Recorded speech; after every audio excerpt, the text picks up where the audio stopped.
नमस्कार, जोहार। चले जानते हैं झारखंड की ताजा खबरों को, लेकिन उससे पहले अगर आपने अभी तक इस चैनल को सब्सक्राइब नहीं किया तो सब्सक्राइब कर लें, जिससे कि आपको झारखंड की ताजा खबर रोजाना मिलती रहे। सबसे पहली बड़ी खबर, दिसंबर 2024 तक टीबी मुक्त होगा झारखंड। पूरे विश्व में टीबी उन्मूलन का लक्ष्य वर्ष 2030 तक है और राष्ट्रीय लक्ष्य वर्ष 2025 तक है, जबकि झारखंड में टीबी उन्मूलन का लक्ष्य दिसंबर 2024 तक रखा गया है। अभी तक राज्य में 57,567 टीबी मरीजों की पहचान की गई है। टीबी उन्मूलन के लिए कार्य योजना तैयार कर ससमय कार्य करते हुए लक्ष्य को प्राप्त करना है। सभी जिलों में टीबी के प्रति लोगों को जागरूक करने तथा पंचायत को टीबी मुक्त करने को लेकर काम हो रहे हैं। झारखंड के सहायक शिक्षकों को ठग रही हेमंत सरकार, हम देंगे सम्मान। रघुवर दास का बड़ा बयान। भाजपा के राष्ट्रीय उपाध्यक्ष सह पूर्व मुख्यमंत्री रघुवर दास ने एक बार फिर से हेमंत सरकार पर निशाना साधा और कहा कि हेमंत सरकार ने एक बार फिर से पारा शिक्षकों को ठगने का काम किया है। चुनाव से पहले हेमंत सोरेन ने सहायक शिक्षकों के कई सब्जबाग और वादे दिखाए थे, लेकिन सत्ता में आते ही टाल मटोल करने लगे हैं। पूर्व सीएम ने कहा कि हेमंत सोरेन ने वादा किया था कि झारखंड में 20 वर्षों से कार्यरत सहायक शिक्षकों को भाजपा सरकार के द्वारा तय वेतनमान को बढ़ाकर दिया जाएगा, लेकिन ऐसा नहीं किया गया। रघुवर सरकार ने कहा कि हमारी सरकार आने के बाद राज्य के सहायक शिक्षक जो कि हेमंत सरकार पर विश्वास करके ठगा महसूस कर रहे, उनकी सभी मांगों को पूरा किया जाएगा। बड़ी खबर, साइबर ठगों की तलाश में यूपी और उत्तराखंड की पुलिस का मधुपुर में छापा। ठगी में एक महिला भी शामिल है। आपको बता दें कि साइबर ठगी करने वाले आरोपियों ने उत्तराखंड के पिथौरागढ़ के एक दंपति से एक निजी अस्पताल परिसर में अपार्टमेंट बुकिंग कराने के नाम पर 1,29,000 की ठगी कर ली और मामले को लेकर उत्तराखंड के पिथौरागढ़ की पुलिस टीम मधुपुर पहुंची और स्थानीय पुलिस के सहयोग से साइबर आरोपियों की तलाश में छापेमारी करके बताया कि मोबाइल लोकेशन एवं उपलब्ध दस्तावेज के आधार पर आरोपियों का ठिकाना मधुपुर मिला है। उत्तराखंड की पुलिस साइबर ठगी करने वाले आरोपियों की तलाश में मधुपुर के आसपास के क्षेत्र में छापेमारी कर रही है। पुलिस टीम ने बताया कि दंपति मोबाइल पर अपार्टमेंट बुक कराने के लिए सोशल साइट पर सर्च कर रहे थे। इसी क्रम में साइबर ठगी के आरोपियों के झांसे में आ गए और एक लिंक पर क्लिक करने के बाद उनके खाते से 1,29,000 की निकासी हो गई। झारखंड आदिवासी कुर्मी समाज की बैठक 15 जुलाई को झारखंड आदिवासी कुर्मी समाज की बैठक मनोहरपुर लाइन पार में की जाएगी और इसकी जानकारी देते हुए आदिवासी कुर्मी समाज के सचिव शशिभूषण महतो ने बताया कि बैठक में संगठन को मजबूत बनाने की चर्चा की जाएगी। साथ ही मनोहरपुर प्रखंड कमेटी का गठन भी किया जाएगा। वहीं महतो ने बैठक में अधिक से अधिक संख्या में उपस्थित होने की कुर्मी समाज के लोगों से अपील की है। बड़ी खबर, जेपी नड्डा से मिले बाबूलाल मरांडी, संगठन मजबूत करने और जनमुद्दों पर आवाज बुलंद करने का मिला निर्देश। आपको बता दें कि भाजपा के नवनियुक्त प्रदेश अध्यक्ष बाबूलाल मरांडी ने नई दिल्ली में पार्टी के राष्ट्रीय अध्यक्ष जेपी नड्डा से मुलाकात की। इस दौरान बाबूलाल मरांडी ने झारखंड में जून महीने में चलाए गए पार्टी के महाजनसंपर्क अभियान सहित पार्टी के अन्य कार्यक्रमों को लेकर जानकारी दी। झारखंड के वर्तमान राजनीतिक हालात को लेकर भी चर्चा हुई। राज्य की सभी 14 लोकसभा सीटों में पार्टी की ओर से चलाए जा रहे कार्यक्रमों और चुनावी तैयारियों की भी रिपोर्ट उन्होंने नड्डा को दी है। जेपी नड्डा ने बाबूलाल मरांडी को संगठन को मजबूत करने और जनता के मुद्दे को लेकर प्रदेश में सरकार के खिलाफ आंदोलनों की शुरुआत करने का निर्देश दिया है। बड़ी खबर, ईडी हेड संजय मिश्रा के एक्सटेंशन को अवैध बताने से झारखंड मुक्ति मोर्चा उत्साहित है। सुप्रीयो ने कहा कि ईडी का मतलब एंड ऑफ डेमोक्रेसी होता है। सुप्रीम कोर्ट के द्वारा प्रवर्तन निदेशालय के निदेशक संजय मिश्रा को मिले सेवा विस्तार को अवैध बताए जाने से झारखंड मुक्ति मोर्चा के नेता काफी उत्साहित हैं और झारखंड मुक्ति मोर्चा के केंद्रीय प्रवक्ता और सोरेन परिवार के बेहद करीबी सुप्रियो भट्टाचार्य ने मीडिया से मुखातिब होते हुए कहा कि सर्वोच्च न्यायालय के फैसले से साफ हो गया है कि केंद्र की सरकार ईडी का दुरुपयोग विपक्ष की आवाज को दबाने के लिए कर रही थी। सुप्रियो भट्टाचार्य ने कहा कि पहले दिन से ही वह कहते रहे कि ईडी का मतलब अब एनफोर्समेंट डायरेक्टरेट नहीं बल्कि एंड ऑफ डेमोक्रेसी हो गया है। बड़ी खबर, दोस्ती का खौफनाक अंत, ब्लूटूथ पर गाना सुनने को लेकर हुआ झगड़ा। एक दोस्त ने दूसरे दोस्त की कर दी हत्या। झारखंड में दोस्ती को कलंकित करने वाली घटना सामने आई है, जहां पर एक दोस्त ने दूसरे दोस्त की हत्या सिर्फ इसलिए कर दी क्योंकि उनके बीच ब्लूटूथ स्पीकर पर गाना सुनने को लेकर कहासुनी हो गई थी। इस कहासुनी ने एक दोस्त को इतना गुस्से से भर दिया कि उसने दोस्त की हत्या करने से पहले एक बार भी दोस्ती का लिहाज नहीं किया।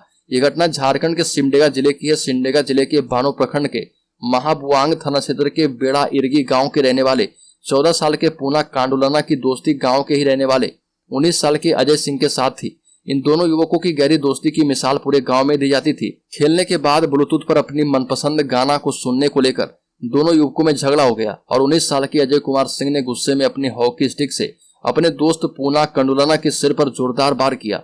सिर पर गंभीर चोट लगने के कारण 14 साल का पूना कांडुलाना वहीं अचेत होकर गिर पड़ा।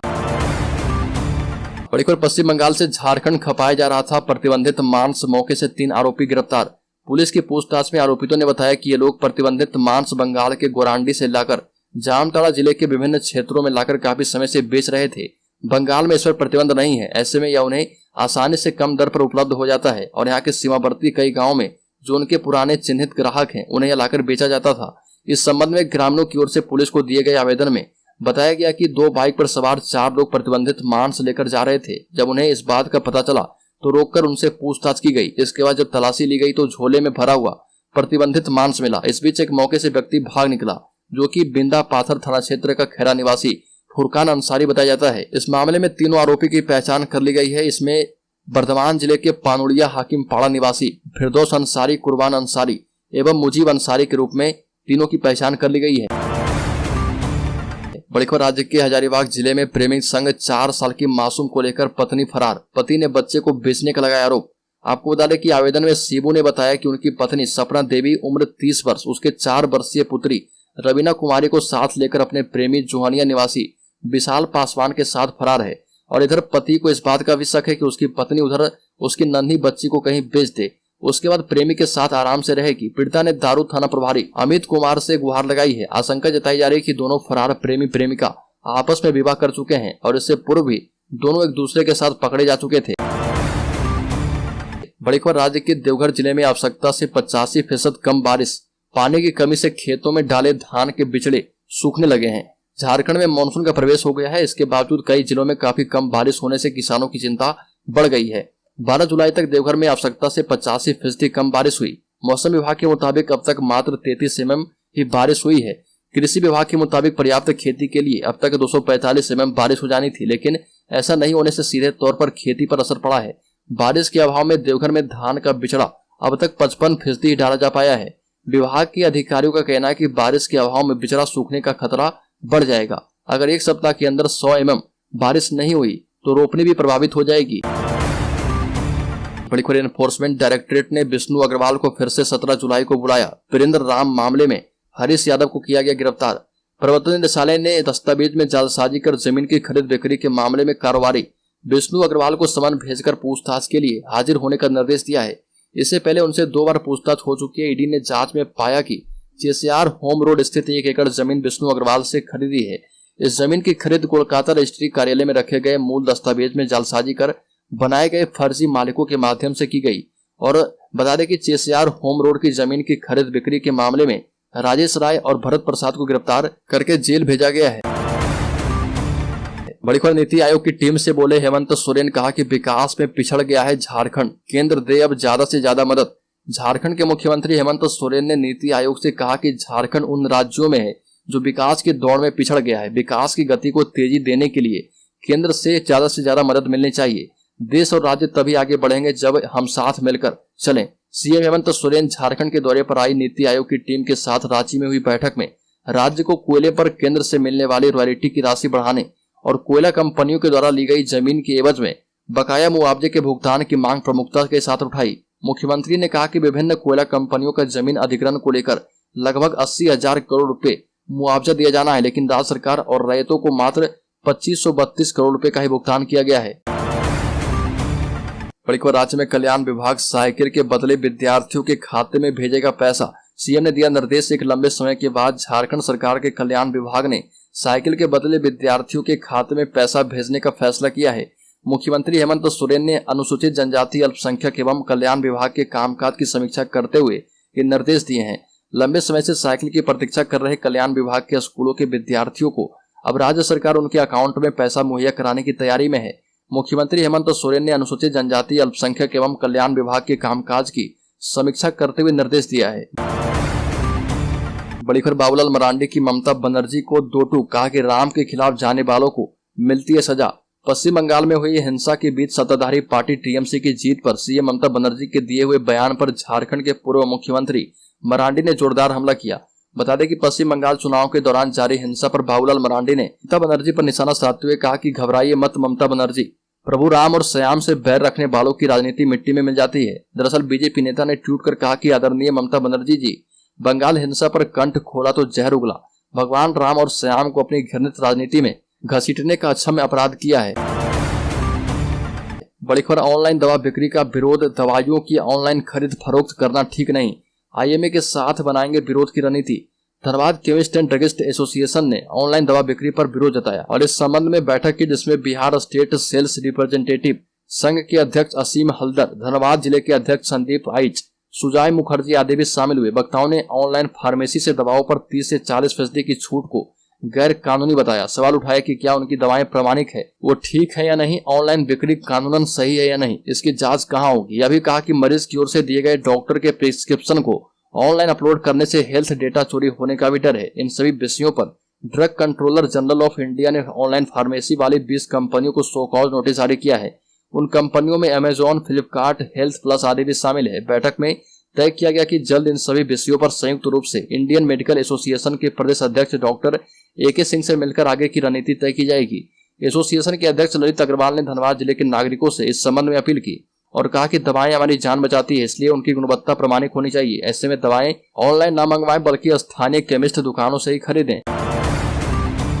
बड़ी खबर, राज्यपाल CP राधाकृष्णन ने कहा कि नाबार्ड को रोजगार एवं कौशल विकास पर भी ध्यान देने की आवश्यकता। नाबार्ड के द्वारा स्वयं सहायता समूहों की मदद करने और ग्रामीण क्षेत्रों की महिलाओं के बीच उद्यमिता को बढ़ावा देने से न केवल आजीविका में सुधार हुआ है बल्कि सामाजिक परिवर्तन हुआ है। और ये बातें राज्यपाल CP राधाकृष्णन ने कही। राज्यपाल ने कहा कि पिछले दिनों राज्य के सभी 24 जिलों में भ्रमण के दौरान ग्रामीणों से बात की। स्वयं सहायता समूहों की महिलाओं ने बताया कि स्वयं सहायता समूह से जुड़ने के बाद उनकी आर्थिक और सामाजिक स्थिति में सुधार हुआ है।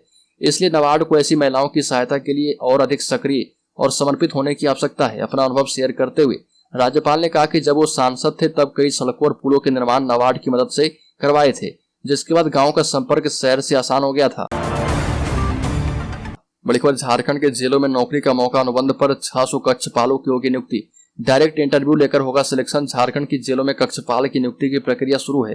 कुल 600 पदों पर बहाली होनी है। नियुक्ति का अवसर पूर्व सैनिकों के लिए है। उनकी अनुबंध के आधार पर नियुक्ति होने वाली है। इन पदों को सीधे इंटरव्यू के माध्यम से भरा जाएगा। इंटरव्यू की तिथि घोषित कर दी गई है।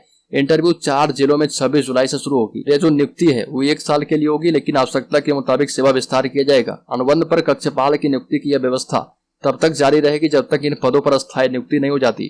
चयनित पूर्व सैनिकों को एकमुश्त 20,000 रुपए वेतन मिलेगा। 1 साल के बाद उन्हें सेवा विस्तार मिलेगा। साथ ही उनके वेतन में 8% की बढ़ोतरी होगी। इसके लिए आवेदकों की उम्र 1 जून 2023 को 55 साल से अधिक नहीं होनी चाहिए। कम उम्र वालों को प्राथमिकता दी जाएगी।